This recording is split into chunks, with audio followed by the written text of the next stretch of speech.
প্রথম কথা হচ্ছে এটাই যে আমাদেরকে মুসলিম সমাজকে, মুসলিম জাতিকে আমাদের উদ্দেশ্য, প্রথম উদ্দেশ্যই এইটা হবে যে আমি আল্লাহ তাআলা আমাকে সৃষ্টি করেছেন, আসমান জমিন আল্লাহ সৃষ্টি করেছেন, আমাদের উদ্দেশ্য হবে আল্লাহ তাআলার জন্য, আমাদের সকল কাজ হবে আল্লাহ তাআলার জন্য, আমাদের ইবাদত হবে আল্লাহ তাআলার জন্য। যেমন আল্লাহ তাআলা বলেন, কুল ইন্নী সলাতি, কুল, হে মুহাম্মদ সাল্লাল্লাহু আলাইহি ওয়াসাল্লাম আপনি বলে দিন, ইন্না সলাতি ওয়া নুসুকি ওয়া মাহইয়ায়া ওয়া মামাতি লিল্লাহি রাব্বিল আলামিন। হে মুহাম্মদ সাল্লাল্লাহু আলাইহি ওয়াসাল্লাম আপনি বলে দিন, আমার নামাজ, আমার সকল আমল, আমার মৌত, আমার জীবন সবই আল্লাহ তাআলার জন্য। যে আল্লাহ তাআলা সৃষ্টি করেছেন আমাদেরকে, যে মুসলিম জাতি খাস করে আমাদের উদ্দেশ্যটা হবে যে আমাদের নামাজ পড়তে হবে আল্লাহ তাআলার জন্য, যে নামাজটা যেন আল্লাহ তাআলার উদ্দেশ্যেই হয়, নামাজ যেন লোক দেখানো না হয়, এই উদ্দেশ্য যেন না হয় আমি নামাজ পড়ছি আমাকে মানুষ মুসল্লি বলবে, এই উদ্দেশ্য যেন না হয় আমি নামাজ পড়ছি মানুষ আমাকে নামাজি বলবে, এই উদ্দেশ্য যেন না হয় আমি নামাজ পড়ছি মানুষ আমাকে ভালো মানুষ বলবে। আমি নামাজ পড়ছি মানুষ আমাকে যতই খারাপ কথা বলো আমি নামাজ পড়েই যাব, যদি মানুষ আমাকে যতই খারাপ কথা বলুক, যতই গালিমন্দ দিক, যতই খারাপ খারাপ ইঙ্গিত করুক, আমি নামাজ পড়েই যাব একমাত্র আল্লাহ তাআলার উদ্দেশ্যে। সেই জন্য আল্লাহ তাআলা বলেন, কুল ইন্না সলাতি, যাই হেতু আপনি বলে দিন আমার নামাজটা একমাত্র আল্লাহ তাআলার জন্যই। অনুসুকি, অনুসুকির মধ্যে সমস্ত আমল থাকে, যে আমলগুলো আল্লাহ তাআলার সন্তুষ্টর জন্য করা হয়, যেমন রোজা থাকে, কোরবানি, যাকাত, হজ ইত্যাদি ইত্যাদি। আমি যদি আজকে আল্লাহ তাআলা ছাড়া অন্য কোনো ব্যক্তির নামে, কোনো বুতের নামে, কোনো কবরের নামে যদি আমি কোরবানি জবাই করি, পশু জবাই করি, এটা কি আমার কবুল হবে? হবে না। কোরবানি যেমন, নামাজটা যেমন আল্লাহ তাআলা উদ্দেশ্য হওয়া চাই, পশু জবাইটা, বিভিন্ন রকম যত আমল রয়েছে সকল আমল আল্লাহ তাআলা উদ্দেশ্য হয়। একটি বিষয় যে পৃথিবীতে যত আমল করে থাকি আমরা, সমস্ত আমলে রিয়াকারী রয়েছে। সমস্ত আমলে কি রয়েছে? রিয়াকারী। না, রোজাতে কোনো রিয়াকারী হয় না, রোজাতে কোনো রিয়াকারী হয় না। কেমন হয় না?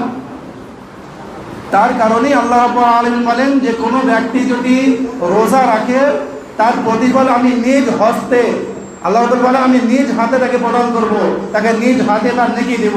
এটা কেন? যে রোজাতে আপনার কোনো রিয়াকারে হয় না। আমি নামাজ পড়লাম, আমার নামাজ হয়ে গেল, আমার নিয়ত ছিল যে মহাব্বত ভাই দিনে বলে না ওই ব্যক্তি নামাজি।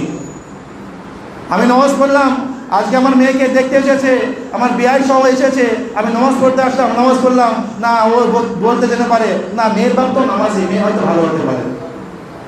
অনেক উদ্দেশ্য থাকতে পারে আপনার। কোরবানি পশু, মানুষ কোরবানি জবাই দেয়। একটা ভাইকে আমি জিজ্ঞাসা করছি, ভাই আপনার কোরবানি আছে তো? বলছে হ্যাঁ আছে। কি কোরবানি দিচ্ছেন?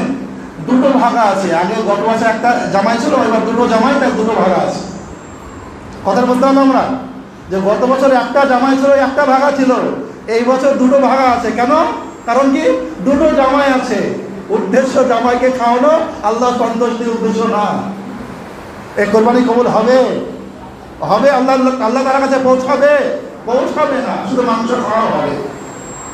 তারপরে ইন্না সলাতি ওয়া নুসুকি, যে সমস্ত আমল, যত আমল রয়েছে আমরা যত আমল করে থাকি, সে আমল আল্লাহ তাআলার উদ্দেশ্য যেন হয়, লক্ষ্য যেন থাকে আল্লাহ তাআলা সন্তুষ্ট করা, আল্লাহ তাআলার নৈকট্য লাভ করা। ওয়া মাহইয়ায়া ওয়া মামাতি রাব্বিল আলামিন। ওয়া মাহইয়া মানে কি? আমার জিন্দেগি, আমার জীবন, অমামাতি আমার মরণ, আমার জীবন মরণও আল্লাহ তাআলার জন্যই। কেন বলছি? যে আমরা দুনিয়াতে যত আমল করে থাকি, কেন আমল করে থাকি? কেন আমল করে থাকি? আল্লাহ তাআলা কেন আমল করার হুকুম দিয়েছেন? সূরা মুলকের মধ্যে আল্লাহ তাআলা বলেন, তাবারাকাল্লাযী বিয়াদিহিল মুলকু ওয়া আলা কুল্লি শাইইন কাদির আল্লাযী খালাকাল মাউতা ওয়াল হায়াতা লিয়াবলুয়াকুম, আল্লাযী খালাকাল মাউতা ওয়াল হায়াতা লিয়াবলুয়াকুম, আমি মরণকে এবং জীবনকে সৃষ্টি করেছি পরীক্ষা করার জন্য। লিয়াবলুয়াকুম আইয়ুকুম আহসানু আমালা, এই জন্যই যে আমি যে দেখতে পাই তোমাদের মধ্যে সর্বোত্তম আমল, সব থেকে নেক আমল, উত্তম আমল কে করে থাকে। যদি আমরা বলি যে আমার জীবন, আমার জিন্দেগি, আমার মরণ, আমার মওত আল্লাহ তাআলার জন্যই, তাহলে আমাদেরকে সেরকম আমল করে দেখাতে হবে, সেইরূপ আমল করতে হবে, উত্তম আমল করতে হবে যেরূপ আল্লাহ তাআলা বলেছেন। কথা কি হচ্ছিল যে কুলিন্না সলাতি, আমাদের নামাজ, সমস্ত আমল, জীবন মওত সবকিছু কার জন্য? আল্লাহ তাআলার জন্য। আল্লাহ তাআলা বলেন আমিনান নাসি মান ইয়াবতাগিন, বিভিন্ন আয়াতে আল্লাহ বলেন, সূরা তাওবা আয়াতটা পড়ছি, আল্লাহ তাআলা বলেন যে ইন্নাল্লাহা আশতারা মিনাল মুমিনিনা আনফুসাহুম বিআমওয়ালিহিম, যে আল্লাহ তাআলা বলেন যে আমি মানুষের জীবনকে কিনে নিয়েছি। ইন্নাল্লাহা আশতারা মিনাল মুমিনিন, আমি মুমিন ব্যক্তিকে কিনে নিয়েছি কিসের বদলে? জান্নাতের বদলে। কিসের বদলে? জান্নাতের বদলে। কোনো মুমিন ব্যক্তি যদি হয়, কোনো ব্যক্তি যদি মুমিন হয়, আমি জানবো আল্লাহ রাব্বুল আলামিন আমাকে কিনে নিয়েছে জান্নাতের বদলে। মানে আমার জান্নাত যাওয়াটা কি? জান্নাত যাওয়াটা কি কনফার্ম। আর কোনো ব্যক্তি যদি একটা গাড়ি কিনে, মানে কি তার উদ্দেশ্য কি থাকে? গাড়িটা আমি চড়বো, তাই তো নাকি? আমি টুপিটা পরেছি, আমার উদ্দেশ্য কি?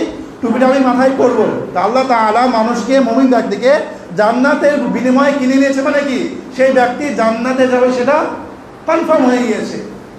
তো মুমিন হওয়ার জন্য এই শর্ত বললাম, আপনার কি বললাম যে একমাত্র আল্লাহ তাআলার উদ্দেশ্য হতে হবে। সেই কারণে আল্লাহ তাআলা যারিয়াতের মধ্যে বলেন ওমা খালাকতুল জিন্না ওয়াল ইনসা ইল্লা লিয়াবুদুন। যদি আমি ওমা খালাকতুল জিন্না ওয়াল ইনসা ইল্লা লিয়াবুদুন এই আয়াতটাকে সামনে রেখে যদি আলোচনা করি, দীর্ঘ কয়েকদিন আলোচনা হবে আপনার, দীর্ঘ কয়েকদিন। অর্থ কি আপনার? ওমা খালাকতুল জিন্না ওয়াল ইনসা ইল্লা লিয়াবুদুন। আল্লাহ বলেন আমি মানব জাতিকে সৃষ্টি করিনি, আমি মানব জাতিকে সৃষ্টি করি নাই, কিন্তু শুধুমাত্র আমার ইবাদতের জন্যই, শুধুমাত্র আমার ইবাদত করার জন্যই না। আল্লাহ রাব্বুল আলামিন যে আমাদেরকে সৃষ্টি করেছেন, আমাদেরকে বানিয়েছেন, উদ্দেশ্য কি? একমাত্র আল্লাহ তাআলা ইবাদত করার জন্য। মানুষের মধ্যে প্রশ্ন থাকতে পারে, আমরা কি সারাদিন ইবাদত করব? আমাকে সারাদিন ইবাদত করব, কোনো কাজ কাম করবো না, সংসার কি চালাবো না? সংসার চালাতে কি লাগে আপনার?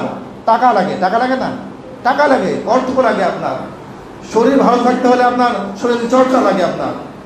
তাহলে কি আমি এই কাজগুলো করব না? সারাদিন কি আল্লাহ বিল্লাহ করে থাকবো? সারাদিন কি মসজিদে পড়ে থাকবো? তা নয়। ইবাদত মানে কি আপনার? ইবাদত কাকে বোঝায়? ইবাদত জিনিসটা কি আপনার? যে আল্লাহ তাআলা যে বলেন আমা খালাকতুল জিন্না ওয়াল ইনসা ইল্লা লিয়াবুদুন, যে আমি মানব জাতিকে সৃষ্টি করেছি এই জন্যে সে যেন আমারই ইবাদত করে। তার উদ্দেশ্য কি? দেখুন, সকাল থেকে নিয়ে সন্ধ্যা পর্যন্ত ঘুমন্ত অবস্থায়, ঘুম থেকে উঠে খাওয়ার সময়, পায়খানা, বাথরুম, এমনকি বলা হয় যে স্ত্রী সহবাসের সময় আপনার ইবাদত করা হয় না? হয়, অবশ্যই হয়।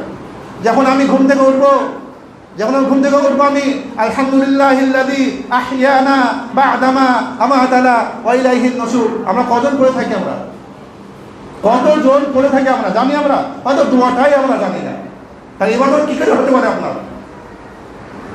আপনার ঘুমটাও, আপনি যে 6 ঘন্টা 7 ঘন্টা 10 ঘন্টা ঘুমাচ্ছেন রাত্রে, আমি যে ঘুমাচ্ছি, ঘুমটাও আমার জন্য ইবাদত কখন হবে? যখন আমি ঘুমানোর সময় বলবো আল্লাহুম্মা বিসমিকা আমুতু ওয়া আহইয়া, আল্লাহুম্মা হে রব্বুল আলামিন তোমার জন্যই আমি মরছি আর তুমি আমাকে জীবিত করবে। এই দোয়াটা যদি পড়ে শুয়ে আমি ঘুম থেকে উঠে যদি আমি পড়ি আলহামদুলিল্লাহিল্লাযী আহইয়ানা বা'দামা আমাতানা ওয়া ইলাইহিন নুশুর, হে রব্বুল আলামিন তুমি আমাকে মরণ দিয়েছো, তুমি জীবিত করলে আর তোমার কাছে ফিরে যেতে হবে, তাহলে ইবাদত হবে না? অবশ্যই ইবাদত হবে। কিন্তু আমরা জানি না, আমরা আমল করতে চাই না, শিখতে চাই না, আমরা জানবো না ইমাম সাহেব কি করবে, আমি শিখবো না, তাই তো নাকি? আমাদের পরিস্থিতি কি হয়ে গেছে? ইমাম সাহেব কি করবে বলুক, আমি শিখবো না, জানবো না। ইনশাআল্লাহ আমরা জানবো তো নাকি? শিখবো আমরা। ঘুম থেকে ওঠার দেওয়া আর ঘুমানোর দেওয়া শিখবো তো নাকি? আমরা শিখবো।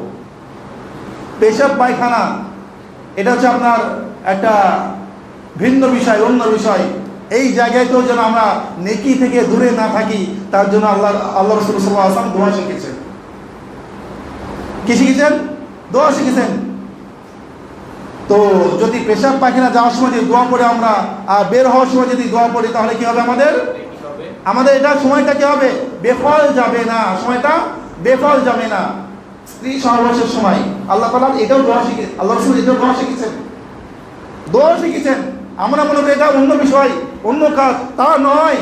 এই জন্য আল্লাহ রাসূল দোয়া শিখেছেন।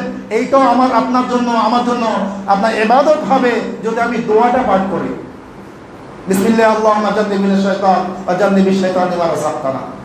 কজন ব্যক্তি আছে আমরা, কজন ব্যক্তি আছে আমরা যে দোয়াটা পাঠ করি? আমরা বলি আমার ছেলে কথা শুনে না, আমার ছেলে কথা শুনে না, আয়ত্তের বাইরে হয়ে গেছে।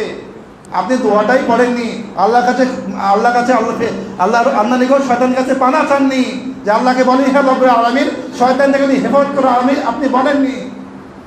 আপনিও করেছেন, শয়তানও চাপ দিয়েছে। তো সেই সন্তান কি ভালো হতে পারে? ভালো হবে না।